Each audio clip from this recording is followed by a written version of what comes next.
Hello, my YouTube family. This is the OG Crypto New Jack coming at you with some juicy news. But before I begin, let me say I'm not a financial advisor. Anything you see or hear in this video is for educational and informational purposes only and should not be considered as financial advice.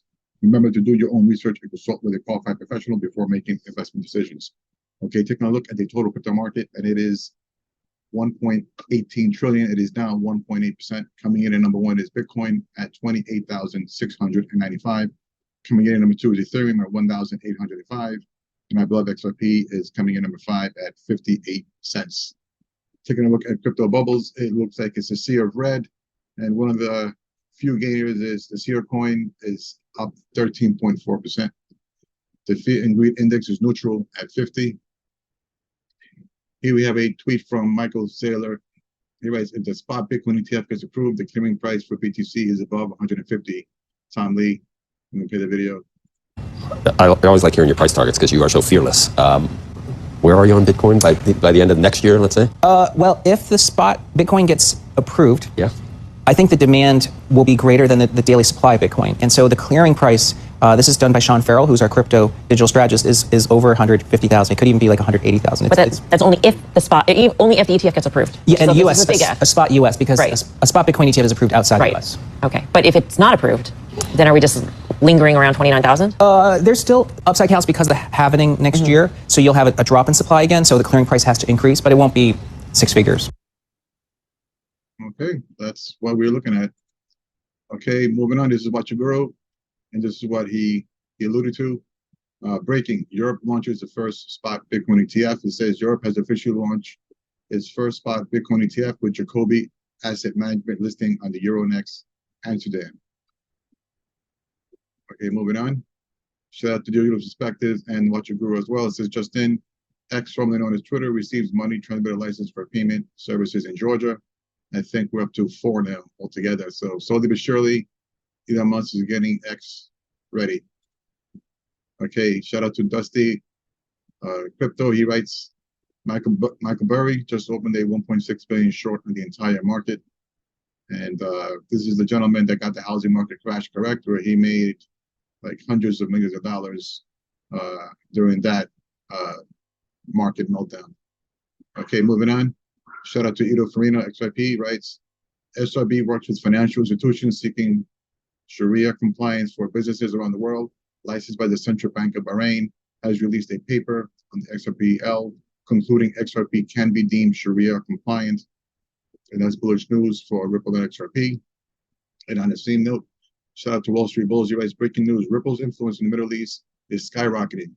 The Saudi Arabian Monetary Authority partners with Ripple to revolutionize payments using X-Current with 78 billion plus in remittances from Saudi Arabia and the UAE. The future of XRP in the MENA looks brighter than ever. And that is bullish to see. Okay, Riz XRP puts out breaking. Binance joins Ripple XRP to fight for customers, investors, and the entire industry with protective order against SEC and Gary Gensler. It's nice to see the crypto community sticking together. Okay, shout out to Digital Perspectives and Michael Branch. Ripple commands 90% of global FX. Meanwhile, in the press statement, Ripple spotlighted the massive scale of its global remittance system. The firm stated that its payout network encompasses over 90% of the world's foreign exchange business. Ripple believes Instagram would see a dramatic improvement in treasury operations by leveraging its blockchain solution. Nice.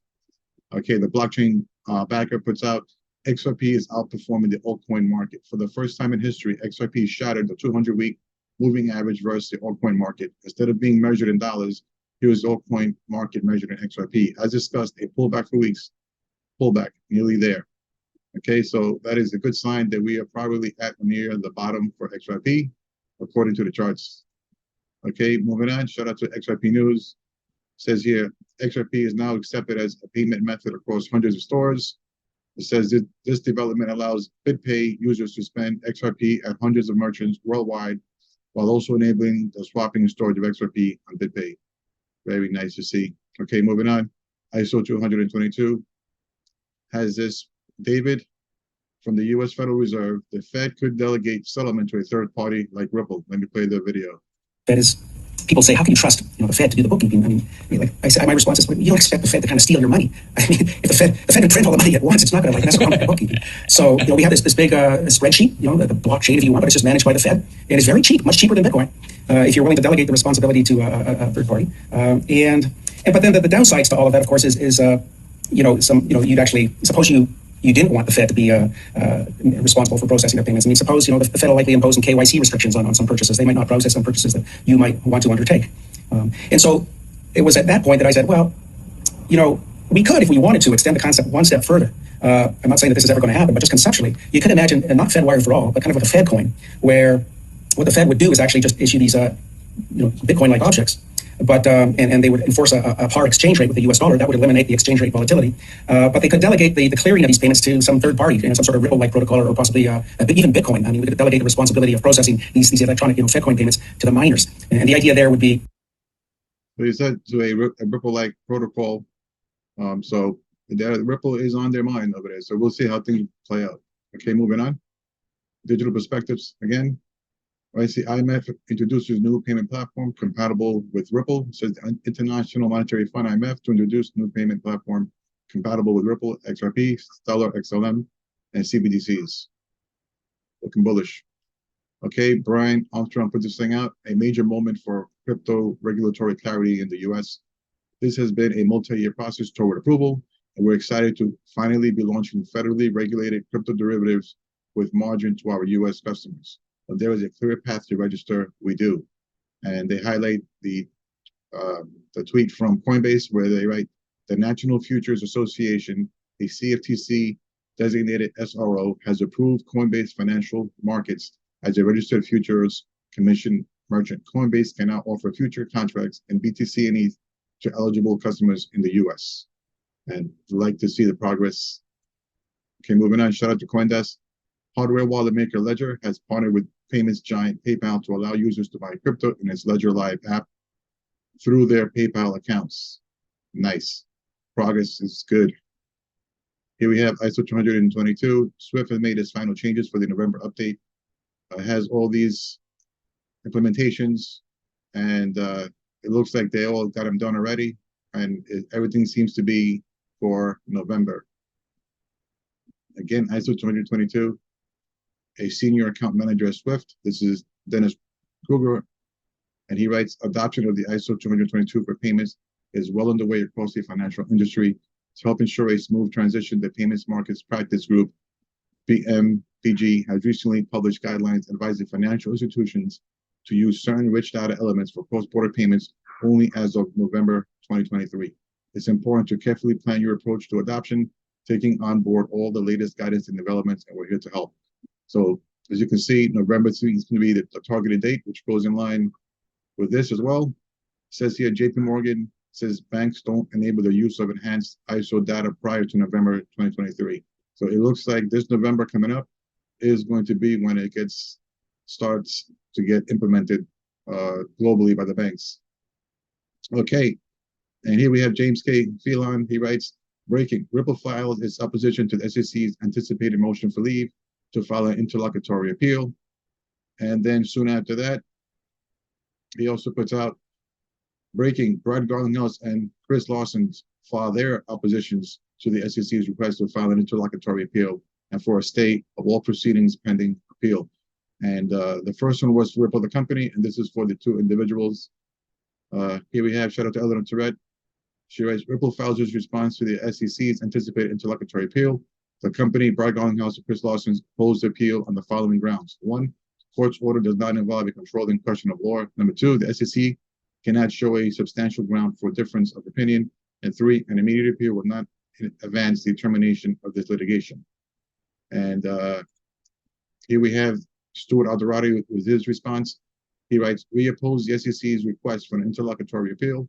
There is no extraordinary circumstance here that would justify departing from the rule requiring all issues as to all parties to be resolved before an appeal. And we have the big man himself, Brad Garlinghouse. This is his response. Reminder that the request for appeal, even if granted, doesn't change the fact that XRP is not a security. That's not up for a debate or trial. But the SEC continues to claim that Chris and I acted recklessly in believing that XRP is not a security. That's utter nonsense.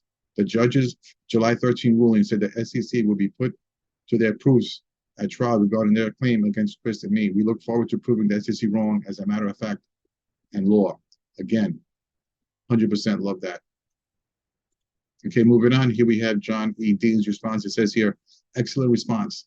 The even stronger argument will be coming next from Brett Garlinghouse and Chris Lawson's attorneys related to the SEC's request for a stay. If it wasn't for the Rakoff ruling, I would lean towards George Torres denying the SEC's request to file a motion for interlocutory appeal. The SEC doesn't come close to meeting the standard justifying an early appeal, but the Rakoff ruling out there, her allowing the SEC to write a formal motion will give her an opportunity to further demonstrate why her decision is sound and based on evidence, or lack thereof, thus making her decision even more appeal-proof. And he also goes on to say, from the first day this case was filed, I said charging the individual defendants with aiding and abetting in a non-fraud case and thus increasing the burden of proof was outright stupid. It was the brainchild of Jake Thane and Bill Heyman, once again, proving that those two were not making decisions based on the law and justice. Thane is on video with Joe Grunfest saying how he likes to charge executive because it changes the dynamics of the case. In other words, it scares and intimidates people.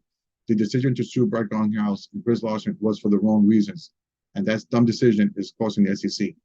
The SEC's anticipation that it may later wish to pursue a different litigation strategy because it finds it difficult to prove its far-fetched aiding and abetting claim does not just justify a stay. Exactly, 100% agree. And here we have Paul Grewal. He writes, powerful, especially in highlighting the hypocrisy of claiming a controlling issue of law when they told the court precisely the opposite repeatedly. See ECF number 837 at 6. Whether or not a particular transaction involves the offer and sale of a security will depend on the facts and circumstances. ECF number 843 at 34. How it must be applied to the facts and circumstances at hand. And it submitted more than 1,600 factual assertions that it claimed were relevant and material to the court's decision. Boom. They keep shooting themselves in the foot. And here we have the attorney Jeremy Hogan's response. He writes, Ripple makes solid arguments why the appeal shouldn't be allowed. But if it is allowed, Ripple is going to get its contractual obligations argument in front of the Second District Court of Appeals, and that will be something. I'm talking amicus briefs raining from the heavens. And there we have it. We knew that response was coming today. And it looks like the Judge Torres is going to have some time to decide. And we'll see how this thing plays out. Okay, well, fam, that's going to do it for today's video. If you found this video to be helpful, would you please smash a like and subscribe? I would really appreciate it, and it doesn't cost you anything. Thank you much in advance. And the words of Snoop Dogg, your mind and your money, and your money and your mind. Peace out, fam.